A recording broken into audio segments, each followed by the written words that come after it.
Bonjour à toutes et à tous, c'est Sullivan, bienvenue sur ma chaîne YouTube. Alors aujourd'hui, je vais vous présenter un poste que j'aime beaucoup. Il s'agit de l'Euro CB Magellan. Alors pourquoi je l'aime beaucoup ce petit poste? Parce que c'est le troisième poste CB que j'ai eu, voilà, lorsque j'étais adolescent, il y a 20 ans, tout juste 20 ans, 1996. J'avais ce poste, donc l'Euro CB Magellan. Alors je l'avais racheté à un copain, au père d'un copain. Parce qu'à l'époque, j'avais des copains civistes qui pouvaient aller en FM, alors que moi j'avais un président Billy.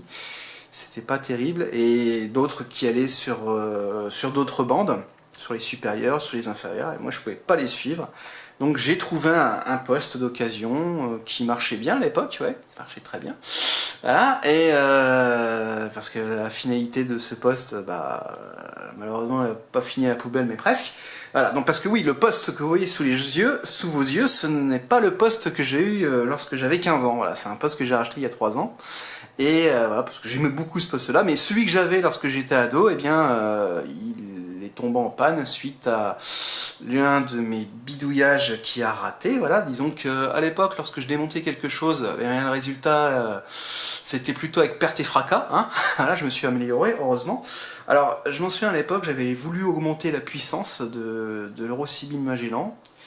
Et j'avais même pas tourné une résistance variable, j'avais tourné un toco et j'avais tout cassé. Voilà. Et au final, le poste, je l'ai amené à un marchand de CB à l'époque, je ne dirai pas le nom. Et il me l'a échangé contre une ML145, une antenne de push. Voilà, donc je me suis fait un peu arnaquer, mais bon, voilà. Tant pis, je n'avais pas qu'à bidouiller ce poste, sans y connaître un minimum, quoi. Voilà un petit peu pour l'histoire de mon Euro CB Magellan d'époque. Alors, donc ce petit poste CB, donc à la base, est un 40 canaux AM/FM, mais pour le débrider, c'est très simple, il suffit de ressouder ou de dessouder, je ne sais plus exactement, de toute façon vous avez les plans sur internet, hein, sur Google, vous tapez comment débrider un Euro CB Magellan et vous avez la réponse. Alors il suffit de souder ou dessouder 4 diodes, voilà, c'est vraiment très simple, ça à la portée du premier bidouilleur, il faut être à l'aise avec un fer à souder, quoi. Pas faire n'importe quoi. Et pour ensuite sélectionner les bandes, parce que même si vous le débridez et que vous appuyez ensuite sur ce petit bouton, ça ne changera pas la bande. Alors pour activer le sélecteur de bande, il faut également faire un petit point de soudure sur la carte mère. Voilà. Donc c'est derrière l'affichage cristal liquide. Voilà, donc ce petit poste est plutôt sympa, donc bon, déjà il est en AM et en FM, voilà, ce qui est bien pour un petit poste mobile. Vous avez la fonction scan, voilà, donc il suffit de mettre le squelch comme sur n'importe quel CB ou scanner, voilà, QSO peut-être, voilà, bon, on va changer de bande, après ça va me déconcentrer. Alors voilà, donc le scan, la fonction double veille, hop. Et là ça ne marche pas. Voilà, donc là, ici, double veille, vous changez de canal, et ça le met, voilà, sur un autre canal. Voilà, ça permet de surveiller 2 canaux en même temps.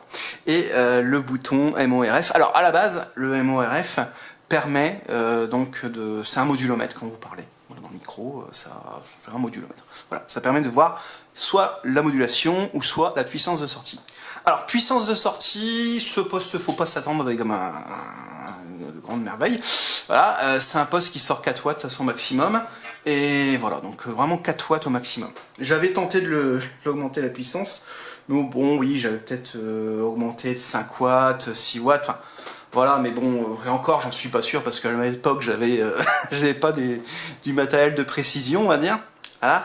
Donc oui, bon, peut-être qu'on peut augmenter sa puissance, mais de 1 ou 2 watts, ce qui est vraiment pas grand-chose.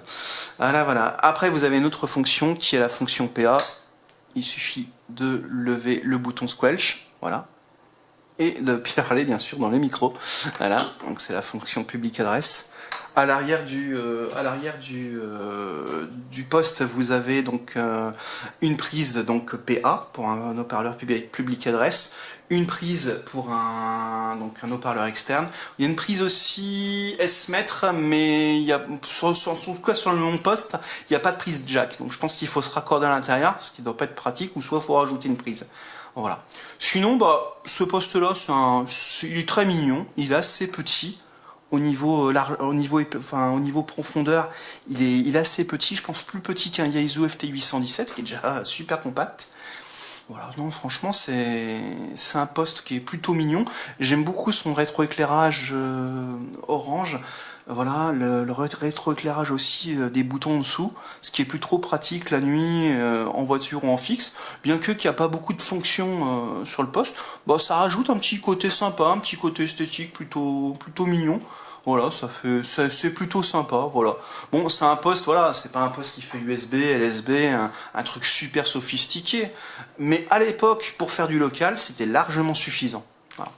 Et voilà, après, voilà, donc ce poste, je l'ai eu sur eBay il y a environ 3 ans, ouais, c'était en 2013, pour une quarantaine d'euros.